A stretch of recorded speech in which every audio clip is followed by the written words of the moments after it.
It is quite common that some high school teachers do not complete detailed lesson plans every day, and then wonder why students do not learn. Although years of experience can show up less than complete planning, nothing compares to well-planned lessons. Comprehensive plans increase the likelihood that lessons run smoothly, so that students receive quality instruction. By planning ahead, you are always set for the day. If you become ill, you do not have to drag your sick body from a cozy warm bed to write plans and then drive in a semi-conscious state to the classroom to organize each aspect of the upcoming day, including additional activities and backup materials for a substitute. How nice to remain inert and under the covers knowing that thorough lesson plans are complete and on the desk, with all supplementary material prepared. Few factors are as vital to teaching success as having well-designed lessons. Imagine a doctor who does not plan adequately for surgery, a contractor who builds a house as he piles along using scrap lumber and duct tape wherever he finds them, or a teacher teaching a lesson with no foundation or clear direction. Students attain desired learning outcomes through excellent lessons.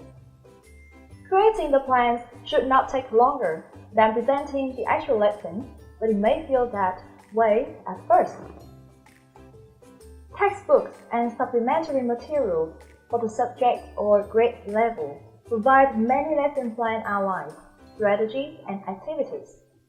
Being fully familiar with the material and with grade level and subject requirements leads to solid instruction. Excellent materials sit on shelves or are available online, while teachers spend hours trying to design lessons instead of taking advantage of what already exists. Refer to and implement ideas and lessons from these materials, and then modify or fill in when no available tool can adequately meet instructional needs. This course enables high school teachers to improve themselves in planning lessons, as it focuses on several significant major fields. How to write learning objectives. Every program of instruction, course, or training activity begins with a goal. This goal can be broken down into specific goals or learning objectives, which are concise statements about what students will be able to do when they complete instruction. Why are learning objectives important? They guide your choices. The philosopher Seneca once said, "If one does not know to which port one is sailing, no wind is favorable." When you know where you are headed, you can more easily get there. Well-defined and articulated learning objectives are important because they provide students with a clear purpose to focus their learning efforts, direct your choice of instructional activities, guide your assessment strategy. Considerations and principles in lesson planning. Teaching a foreign language to high school students is no simple task. The challenge, however, is even greater if you are teaching English in a developing country with a limited number of available pedagogical materials. Under such circumstances, the task of preparing high-quality communicative lessons is immense, even for an experienced language instructor. There are several factors to consider in lesson planning, from curriculum design to material selection and lesson implementation to assessment. In order to create an effective lesson plan, teachers also need to follow some principles as guidelines because we should have an idea of what we hope our students will achieve in the class, and this should guide our decisions about how to bring it about. Also, although there are many ready-made lesson plans available online these days, the best lesson plans are the ones made by you, the teacher. This is because you, as a teacher, know the type of class you'll be teaching to. You know the needs and the skill level of each of your students, and thus you can create a lesson plan based on theoretical principles. Material design and development. This session emphasizes the significance of material development and design in language programs.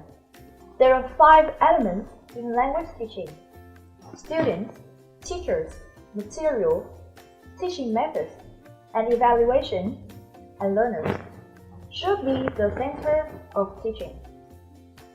However, materials often control the teaching, since teachers and learners tend to rely heavily on them. Materials that are appropriate for a particular class need to have an underlying instructional philosophy, approach, method, and technique which suit the students and their needs. Generally, teachers tend to use all guidance provided by a textbook.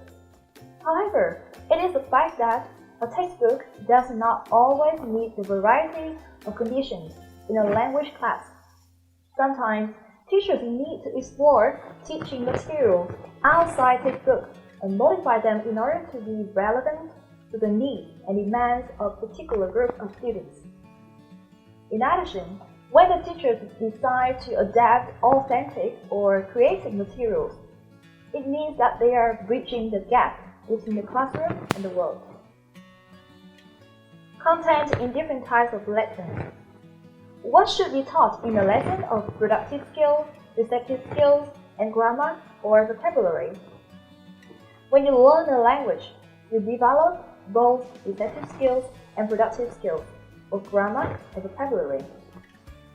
Receptive skills include understanding when you listen and when you read. You receive the language and decode the meaning to understand the message. Productive skills are speaking and writing. You use the language that you have acquired and produce a message through speech or written text that you want others to understand.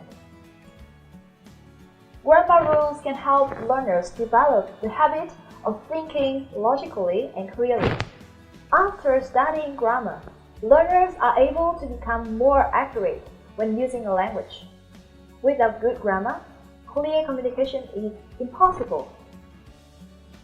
Vocabulary helps learners understand what other people are saying and what they are reading.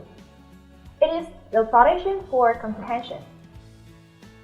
The more vocabulary words students know, the better they are able to comprehend. A large vocabulary opens students up to a wider range of reading materials. A rich vocabulary also improves students' ability to communicate through speaking, listening, and writing. When learning English, students learn all of these skills. They will be strong in some and weak in others. The lectures on this field will help students have a clear picture of what should be conveyed to students in each type of lesson. Integration of common knowledge and skills. In reality, students rarely use English skills in isolation. They rarely ever read an email without replying, nor do they listen to a friend's story without reacting in shock, amusement, or telling their own. Therefore, when planning or teaching a lesson, it's important to provide opportunities for use a number of different skills and improve their knowledge. That's why this module is introduced. Individual learner differences. The aim of education is to enable each student to attain all-round development according to his or her own attributes. To achieve this, students should be provided with suitable assistance and guidance in accordance with their abilities and learning needs, so that they can develop their potential to the full. Each student is a unique individual, different in cognitive and affective development, social maturity, ability, motivation, aspiration, learning styles, needs, interests, and potential. Apart from this, there are other factors underlying student differences, such as intelligence, differences in social and economic background. This module is produced intended neither to narrow the gap between individuals nor to even out their abilities and performance, but aims for understanding why students are able or unable to learn well and finding appropriate ways to help them learn better. Activities in different phases. To ensure the greatest probability of learning, teachers must carefully select and arrange activities that will produce the desired learning outcomes in our students. Only through careful planning can we, teachers, be certain that we include all necessary information and planned activities properly organized to achieve the lesson objective. This module will help you do it. Evaluation of lesson plans. Evaluation is a powerful tool that will help you become a better teacher. Reflecting on and evaluating your teaching after a lesson is over will give you insights that may save you lots of trouble later. Even a few brief evaluative notes on the lesson plan will help you immensely the next time you teach that lesson. Project-based lesson plan.